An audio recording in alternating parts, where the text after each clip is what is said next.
बहस के सिलसिले को शुरू करते हैं। पुलवामा आतंकवादी हमले से देश गुस्से में है। हर किसी की जुबान पर बस एक ही सवाल है, शहादत का बदला कब? लेकिन नेता हैं कि सियासत करने से बाज नहीं आ रहे। एक बड़ा पैनल मेरे साथ जुड़ा हुआ है, तारुफ करा देती हूं आपका।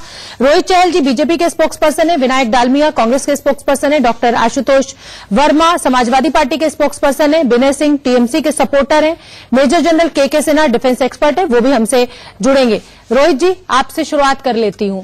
लगातार सत्ता पक्ष ये कह रहा है कि विपक्ष सियासत कर रहा है, लेकिन विपक्ष के नेता शरद पवार ने ये कहा कि जब मनमोहन सरकार में आतंकी हमले होते थे तो पाकिस्तान को सबक सिखाने में नाकामी की बात मनमोहन सिंह के लिए कही जाती थी और प्रधानमंत्री नरेंद्र मोदी करते थे। उनका ये कहना होता था कि ये काम तो कोई 56 इंच के सीने वाला शासक ही कर सकता है, मगर अब सभी ने देख लिया और अब हम वो मांग नहीं करेंगे जो कि मुख्यमंत्री नरेंद्र मोदी करते थे। देखिए शोभना जी, पहले तो मैं एक बात कहना चाहूंगा, इस विषय पर राजनीति किसी को भी नहीं करनी चाहिए, कोई भी दल है।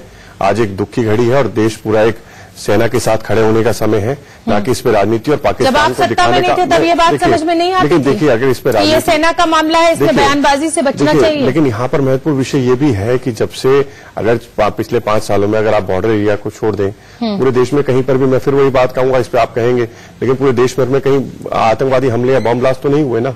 आज सेना ने उनको सिर्फ कश्मीर तक रोकने की कोशिश पूरी की गई है आतंकवादियों को, और वहां पर भी जिस तरीके से कमर तोड़ने का काम 800 से ज्यादा आतंकवादियों को हमारी सेना ने वहां पर जिस तरीके से जहन्नुम पहुंचाने का काम किया कश्मीर के अंदर, वो है। लेकिन इस पर राजनीति क्यों कर रहे हैं? सिद्धू जैसे लोग वहां पर राजनीति करते हैं, भाजपा के बगल में जाकर देश को खड़ा करने वाले लोग आज वहां पर जिस तरीके कमल हसन जो आज राजनीति में आना चाहते हैं, वो किस तरीके की बातें कर रहे हैं कि वहां पर रेफरेंडम करा देना चाहिए, वहां पर आजाद कर देना चाहिए कश्मीर को। जिस तरीके से बेगम जो रोहित जी किसको दोष दें? जब आप सत्ता में नहीं होते तो आप बयानबाजी करते हैं, आज वो सत्ता में नहीं है तो आज वो बयानबाजी कर रहे हैं। और शौर्य पे सवाल नहीं उठाया हमने कभी। जब सर्जिकल स्ट्राइक होती है, पर कोई भी विपक्षी पार्टी सवाल नहीं उठा रही है। शोभना जी, आपको याद नहीं? शोभना जी कि रेफरेंडम कराएं। शोभना जी, मुझे लगता है थोड़ा सा पीछे जाएंगे तो आपको याद होगा कि राहुल गांधी जी ने ही सर्जिकल स्ट्राइक के सबूत मांगे थे देश से, हमारी खून की दलाली की बात की थी।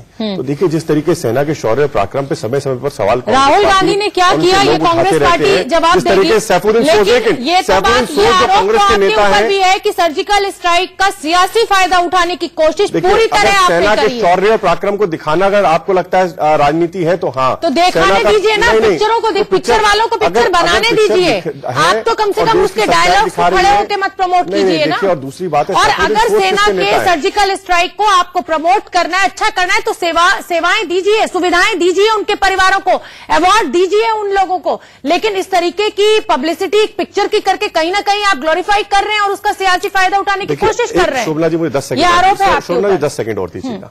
देखिए, 1 रैंक 1 पेंशन की बात है। सेना को जो 35,000 करोड़ की अगर जहां तक बात है, अभी तक उस 1 रैंक 1 पेंशन की शुरुआत भारतीय जनता पार्टी की सरकार में हुई। कहां मिलेगी? 2004 के बाद जो जवान भर्ती हुए सीआरपीएफ में, उनको नहीं मिलेगी पेंशन। शोभना जी, उसी की तो लड़ाई है सर। शोभना जी, 1 रैंक 1 पेंशन अगर सेना को दी गई है, भारतीय जनता पार्टी की सरकार में दी गई। पैरामिलिट्री फोर्सेस को नहीं दी गई है, शहीद का दर्जा नहीं दिया जाता है क्या? उनकी शहादत नहीं, हर शहीद जो है वो शहीद है, चाहे वो पैरामिलिट्री फोर्सेस का हो, चाहे पुलिस का हो, चाहे कोई भी। एक बात, दूसरी बात नहीं है शोभना जी, मुझे बताने दीजिए। आज बुलेट प्रूफ जैकेट्स की बात कर रहे थे जो माननीय अखिलेश यादव जी, कांग्रेस के सामने में बुलेट प्रूफ जैकेट के लिए सेना मांग करती रही, लेकिन एक भी बुलेट प्रूफ जैकेट नहीं। 1,84,000 बुलेट प्रूफ जैकेट सेना को आवश्यकता थी, सेना ने मांगी, नहीं दी गई। मोदी सरकार ने आकर उनको बुलेट प्रूफ जैकेट। आप लोग ऐड बंद नहीं, ऐड नहीं कर रहा। देखिए, आप ही ने चलाया यहाँ पर, अभी अखिलेश जी का बयान चलाया। मैं नहीं बोल रहा हूँ, उनको मैं जवाब दे रहा हूँ, लेकिन मैं उनको जवाब देना काम नहीं मेरा है। बुलेट प्रूफ हेलमेट सेना को जरूरत थी, कांग्रेस ने नहीं दिए, लेकिन मैं उपलब्धियां नहीं है, सेना की आवश्यकता थी, उनको देने का काम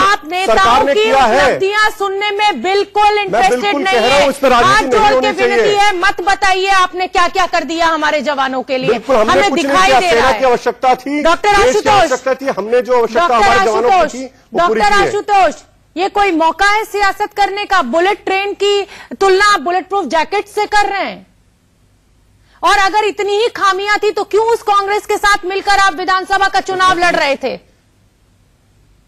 अगर ये बुलेट प्रूफ जैकेट्स की इतनी चिंता अखिलेश यादव को थी तो क्यों राहुल गांधी के साथ एक ही मंच पर खड़े थे?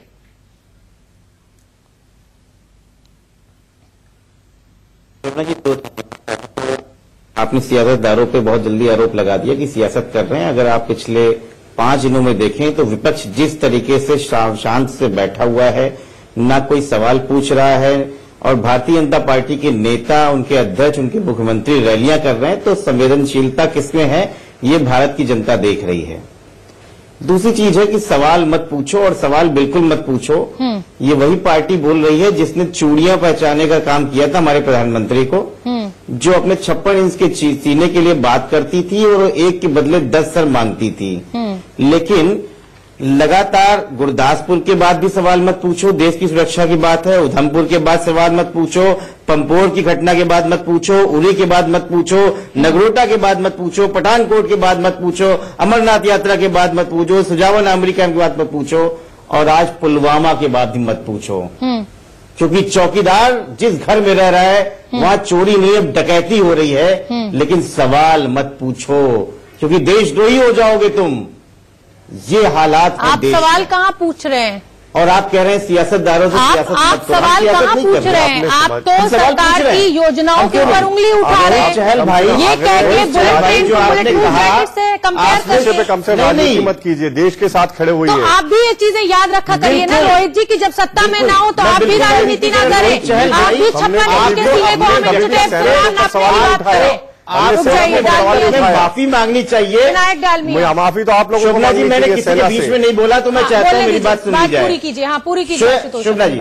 आपको माफी मांगनी चाहिए। आपने बोला कि कहीं बम ब्लास्ट नहीं हुआ, हमने आतंकवादी गतिविधियों को कश्मीर में रोक दिया है। क्या कश्मीर कोई गार्बेज हो गया है जो आपने आतंकवादी गतिविधियों को आगे बना रखा था? आपने अपने डाटा देखे, अभिन्न अंग है। अगर 2017 के बाद आपके आजम खान जी क्या बोलते हैं उसके बारे में है, और उस डाटा की बात करते हैं आपके आजम खान जी इंसिडेंट है, और 81 प्रति वर्ष मौत हो रही है। ठीक है डॉक्टर आशुतोष, विनायक डालमिया का रुख करने दीजिए। 800 से ज्यादा आतंकवादियों जहन्नुम मचाने का किया, ये भी विनायक डालमिया, 1 मिनट रुक जाइए डॉक्टर आशुतोष प्लीज, मुझे मेरे पास समय कम है यार, आज देर में हमने पहली बहस शुरू करी है, मुझे क्योंकि हम देशद्रोही हो जाएंगे। विनायक डालमिया का रुख करने चाहिए। विनायक जी, लगातार सत्ता पक्ष ये मांग कर रहा है, इवन कैप्टन अमरिंदर भी सिद्धू से वो नहीं रखते, इत्तेफाक नहीं रखते हैं, क्यों नहीं सिद्धू को निष्कासित कर देते हैं? क्यों सियासत कर रहे हैं सिद्धू ऐसी चीज के ऊपर जिसका सीधे भावनात्मक जुड़ाव है हिंदुस्तानियों के साथ? वो पाकिस्तान का पक्ष लेते हैं, जनरल वाजपेयी से गले मिलते हैं और उसके बावजूद इस तरीके के संवेदनहीन बयान देते हैं, सियासत करते हैं।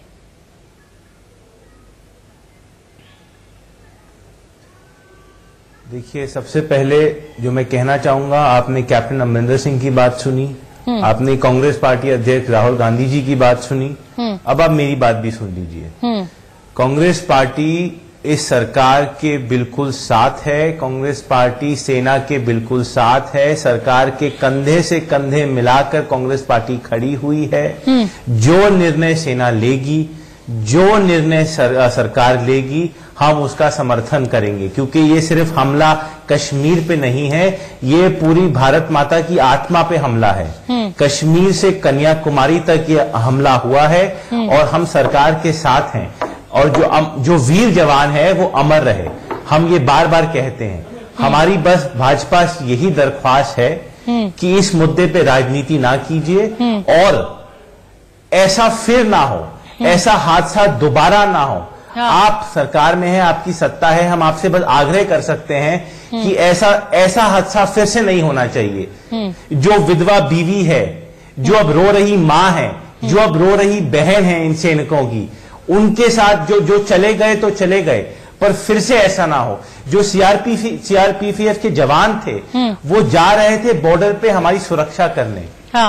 हम कब उनकी सुरक्षा करेंगे? हम कब राजनीति में, मैं अपनी बात भी कर रहा हूं, हम राजनीति में हम सब हैं, हम कब ऐसे निर्णय लेंगे, हम ऐसी रणनीति बनाएंगे कश्मीर के में चाइना के खिलाफ और पाकिस्तान के खिलाफ कि सेना के जो बीवियां हैं, जो सेना की माताएं और बहनें हैं, वो भी चैन की नींद सो सकें। सेना अपनी जान की बाजी लगा के बॉर्डर पे खड़ी होती है ताकि आप और मैं चैन की नींद सो सकें और आज डिबेट कर सकें। ठीक है, हमारा ठीक है। अब मैं टीएमसी के सपोर्टर मेरे साथ विनय सिंह है। सुन लिया विनायक जी, मैंने आपको जवाब दीजिए, फिर मैं टीएमसी के सपोर्टर विनय सिंह के पास अच्छी बात करी उन्होंने। पूरा देश आज साथ में खड़ा होना चाहिए, सारी पार्टी को साथ में खड़ा होना चाहिए। लेकिन सेना, आप भी किया लेकिन नहीं, हम तो करते हैं सेना के साथ, लेकिन सेना के ऊपर कम से कम सवाल मत उठाया करें। जब सैफुद्दीन सोढी कहते हैं कांग्रेस के नेता, कांग्रेस के या शोभना जी एक बात बताइए, या तो कांग्रेस के प्रवक्ता को बोलने दीजिए या मुझे जवाब देने दीजिए। मैं बोलता हूँ तो आप बीच में करती है शोभना जी, और बात करती है, और आप बोलते हैं तो उनकी बात सारी सुनती रहती है। मैं नहीं कर रहा शोभना जी, समय बात यह है कि देखिए सच्चाई देश को जानने की जरूरत है कि सैफुद्दीन सोढी कांग्रेस के नेता है जो कहते हैं कि सेना सिविलियंस को ज्यादा मारती है और आतंकवादियों कम मारती है। ये कौन है? बेगम नूर बानो जो है कांग्रेस की सांसद रही, वो क्या कहती है? वो ये कहती है कि जो सेना है, सेना की गलती है इसके अंदर। वो कांग्रेस के लोग कहते हैं कांग्रेस से बड़ा नहीं दिखाया सियासत। आप दोनों पार्टियों को हाथ जोड़ के विनती है, आप दोनों पार्टियों ने देश के साथ इस जगह लाकर देश को खड़ा कर दिया है। कश्मीर समस्या अगर नहीं सुलझ रही है तो वो पूरे जो क्रेडिट है वो आप दोनों पार्टियों को जाता है, नेहरू जी को जाता है। हाँ, रुक जाइए। अब मेरे साथ विनय सिंह टीएमसी के सपोर्टर हैं। जनक थे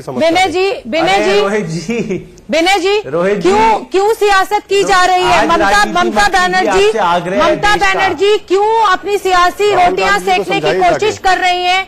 अगर प्रधानमंत्री किसी योजना का शिलान्यास जो कि पहले से प्लान्ड है, उद्घाटन किसी चीज का अगर करना है तो उस पर रोटियां सेकने की जरूरत क्यों पड़ गई है?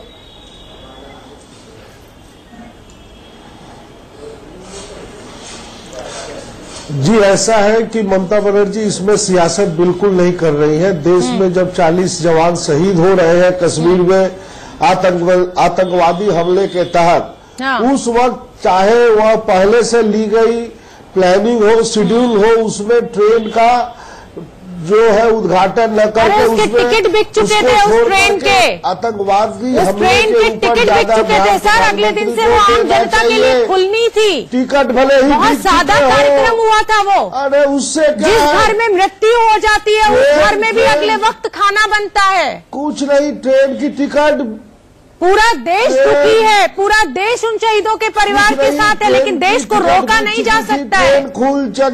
ट्रेन खुल चुकी हो, ट्रेन खुल जाए, उसमें नहीं रोका जरूर जा सकता है। प्रधानमंत्री को ट्रेन का उद्घाटन न करके कश्मीर के समस्या पर ध्यान देना चाहिए। ट्रेन तो अपने समय से चलेगी, टिकट बिक चुका था, ट्रेन चलेगी, ट्रेन को चलनी चाहिए, इसमें कोई दो राय नहीं है। अगर प्रधानमंत्री को देश की सोच होती, सेना को सोच होती, देश की जनता की सोच होती, तो वे ट्रेन के उद्घाटन समारोह में न जाके कश्मीर के समस्या समाधान पर ज्यादा समय देते। ठीक है, ऐसे कश्मीर में हुई। ठीक है विनय जी, आपने अपना पक्ष रख लिया। एक मिनट रोहित जी लगातार आपके ऊपर ये आरोप लग रहा है कि संवेदनहीनता का आरोप लग रहा है कि इतने लोग शहीद हो गए। वंदे भारत ट्रेन का उद्घाटन करने प्रधानमंत्री पहुंच जाते। कार्यक्रम बहुत सादा था, इसमें भी कोई डाउट नहीं है। ये भी बात सच थी कि अगले दिन से आम लोगों के लिए वो ट्रेन खुलनी थी तो मजबूरी थी, लेकिन वो कोई भी डीआरएम या कोई भी बड़ा अधिकारी भी वो कर सकता था उद्घाटन। जरूरत नहीं थी प्रधानमंत्री के वहां जाने की। पूरा देश थम गया था, रुक गया था जिस समय 39 जवानों की शहादत हुई थी। पूरा देश वहां पर खड़ा था, बिल्कुल खड़ा था। लेकिन वहां पर एक, मैं फिर इस पे कहूंगा राजनीति नहीं करनी चाहिए, लेकिन कांग्रेस के एक हमारे जो बड़े युवराज नेता हैं वहां पे खड़े होकर अपना मोबाइल चला रहे थे।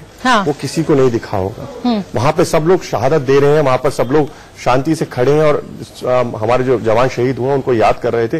राहुल गांधी जी उस समय मोबाइल चला रहे थे। आप लोग यही करते रहिए। मैं वो नहीं कर रहा, आप लोग बस यही करते रहिए। कहना चाह रहा हूँ कि देखिए आप लोग दोनों पार्टियां बस यही करते रहिए, बेवकूफ बना के रखिए देश को। इस पे राजनीति नहीं करनी आप लोग ये बात मत कीजिए कि जो शहीद हुए उन्हें पेंशन आप देंगे कि नहीं देंगे, उनके परिवारों के लिए आप क्या करेंगे? अरे वन रैंक वन पेंशन किसने दी है? वन पेंशन किसने दी है? पेंशन जो है मोदी सरकार ने सीआरपीएफ के जवानों को शहीद का दर्जा देंगे या नहीं देंगे? 10 साल का कोई रक्षा सौदा ही नहीं किया। मैंने तो आज मेरे यहाँ पर मित्र बैठे कांग्रेस के, एक सवाल है उसका अगर उत्तर दे दे, एक रक्षा सौदा जो कांग्रेस के समय हुआ मुझे वो बता दे बस। ठीक है, मैं डिबेट छोड़ के चला जाऊंगा। एक बताइए विनायक डालमिया जी, विनायक डालमिया जी जवाब दीजिए। गूगल मत करे, कहां ढूंढ रहे हैं विनायक जी? देखिए मैं डिबेट में आया, मैंने आज अपने आप को वादा किया है कि मैं राजनीति एक बता दीजिए, रक्षा सौदा जो सेना के लिए किया हो, देश के लिए किया हो, मेरे जो एक सवाल किया, जवाब चाहिए मुझे। अरे भाई बोल रहा हूँ, आपने पूछ लिया, जवाब देता हूँ। रोहित जी 10 साल की बात, रोहित जी आप बार बार पूछते हैं, आप राजनीति 60 साल रहे हैं ऐसे तो। अरे रोहित जी आप राजनीति कर रहे हैं, आपको शर्म आनी चाहिए। प्रश्न का उत्तर हम कांग्रेस पार्टी आपके साथ खड़ी है, कांग्रेस पार्टी सरकार के साथ खड़ी है, कंधे से कंधा मिला सेना के साथ नहीं खड़ी हुई। सेना को जो रक्षा चाहिए वो चाहिए था, जो साधु सामान वो नहीं दिया गया। एक रक्षा साक्षी महाराज ने जाके उल्टा सीधा बयान दे दिया, साक्षी महाराज रैली मैं कह रहा हूँ डिबेट छोड़ के चला जाऊंगा मैं आज। अरे बॉस आपने कर दिया ना रफाल का रक्षा सौदा, आज देश को जानने की समस्या नहीं, आपकी कमियां निकालिए और बेवकूफ इस देश का नागरिक बनेगा। ना कश्मीर समस्या आपने हल करने की कोशिश की, ना कश्मीर समस्या इन्होंने हल करने की कोशिश की। समस्या का जड़ जो है वो नेहरू जी और कांग्रेस पार्टी है। इतने प्रचंड बहुमत के साथ आप आए थे, आपका वादा था 370 और 35A को लेकर क्या किया आपने? आपने एक ऐसे दल के साथ, रुक जाइए, जितने पानी में कांग्रेस है उतने पानी में आप भी हैं। 10 साल तक डॉक्टर आशुतोष होमवर्क करके आया करें आप। डॉक्टर आशुतोष जी मुझे कुछ कहने दीजिए। हाँ बोलिए विनायक जी, बोलिए, जल्दी बात पूरी कीजिए, फिर मैं डॉक्टर आशुतोष का रुख करूंगी। कहने दीजिए, हाँ जल्दी बात पूरी कीजिए। जी जी जी जी जी देखिए, पिछले कभी ना कभी हमको बैठ के, सारी पार्टियों को बैठ के मंथन जरूर करना पड़ेगा कि ऐसा क्यों बार बार रक्षा सौदा, ऐसा क्यों बार बार होता है कि हर फरवरी में पिछले 5 सालों में हर फरवरी में, आप कश्मीर में आंकड़े उठा के देख लीजिए, हर फरवरी के महीने में अटैक होता है। हर महीने 11 से 12 जो घुसपैठी हैं, उग्रवादी हैं, पाकिस्तान से बॉर्डर पास करके कश्मीर में घुस जाते हैं। 11 से 12 हर महीने। 5000 सीज फायर वायलेशन हुई हैं, 400 से ज्यादा जवान मरे हैं, 300 से ज्यादा मरे नहीं। क्या हमारी पॉलिसी खराब है? क्या हमारे इंटेलिजेंस शहीद आप लोग सियासत करते रहिए। विनायक जी जिम्मेदारी आपकी भी है, आप भी सत्ता में बहुत साल रहे हैं। विनायक जी कोई बात कर रही हूँ, विनायक जी सत्ता में आप भी बहुत लंबे समय रहे हैं, सोचना बंद कीजिए। ये सारी जिम्मेदारी कांग्रेस सरकार की भी है। तो राजनीति की आज बात ही नहीं करना। रुक जाइए, मुझे डॉक्टर आशुतोष का रुख करने दीजिए। डॉक्टर आशुतोष बड़ा भावुक पल है, तिरंगा जो है वो राष्ट्रवाद का प्रतीक काम, और हमारे देश में कफन ज्यादा बन रहा है। रुक जाइए विनायक जी। डॉक्टर आशुतोष, आपको नहीं लगता है सभी राजनीतिक दलों को आना चाहिए, बैठना चाहिए और कश्मीर की समस्या को हल करना चाहिए? तब पाकिस्तान की तरफ उंगली उठानी चाहिए। जब हम अपने घर को नहीं संभालेंगे, शर्म आनी चाहिए। हम अपने घर को नहीं संभालेंगे तो बाहर की हम क्या बात करें? शर्म आनी चाहिए। रुक जाइए नेता को डॉक्टर आशुतोष, डॉक्टर आशुतोष। शोभना जी, मैं कांग्रेस और भारतीय जनता पार्टी की दोनों प्रवक्ताओं से कहता हूं कि आप देश की सबसे बड़ी पार्टियों में से हैं। आप उस सियासतदारों को हैं जो देश की सूरत और सीरत को बदलते हैं, और पूरी दुनिया भारत के इस पूरे अटैक पुलवामा को देख रही है। और इस राष्ट्रीय चैनल पे रह के एक दूसरे की कमियां दिखाना, मुझे लगता है ये किसी भी तरीके से हमारे जवानों की शहादत पे मजाक उड़ाने के बराबर है। आज आप एक कंक्रीट योजना बनाइए, सारा विपक्ष आपके साथ खड़ा हुआ है, और आप एक बार दिखा दीजिए कि हिंदुस्तान में आपसी पार्टियों से ऊपर उठ के हमारे नागरिक, हमारे क्षेत्र के लोग, हमारे आर्मी के जवान, उनके आगे कुछ नहीं है। और आज पूरा विश्व इस बात की उम्मीद आप दोनों पार्टियों से करता है। हम क्षेत्रीय पार्टी के नाते पूरी तरीके से विश्वास दिलाते हैं, हम भारत सरकार के उस हर स्टेप के साथ में खड़े हुए हैं जो देश की रक्षा और सुरक्षा के साथ है। ठीक है, ठीक है। विनय जी का रुख करना चाहूंगी। विनय सिंह जी, आप ममता बनर्जी कुछ कहने दीजिए। हाँ, अभी 1 मिनट आ रही हूँ विनायक जी। विनय जी आप कुछ कहना चाह रहे हैं, हाथ उठा रहे हैं, बोलिए। सियासत का ये सही समय नहीं है, इस समय मिलकर लड़ने का वक्त है। जी, मैं यही आपसे कहना चाह रहा हूं कि हम तो इसी सवाल पे बोलना चाह रहे हैं कि आपने सही कहा कि अभी सियासत की समय नहीं है, देश को एक होकर के कश्मीर समस्या का समाधान चाहिए और पाकिस्तान से एक होकर हम लोगों को लड़ना चाहिए। भाजपा के प्रवक्ता अभी कुछ पल पहले कह रहे थे रक्षा सौदे के बारे में, तो सियासत तो भारतीय जनता पार्टी कर रही है। आज के पैनल में, आज के बहस में रक्षा सौदा कहाँ से आया? रक्षा सौदा कांग्रेस ने कम किया या ज्यादा किया या क्या आलोचना इस विषय में? सुनिए सोमराज जी, लड़ाई हो जाए, बहुत बहुत धन्यवाद।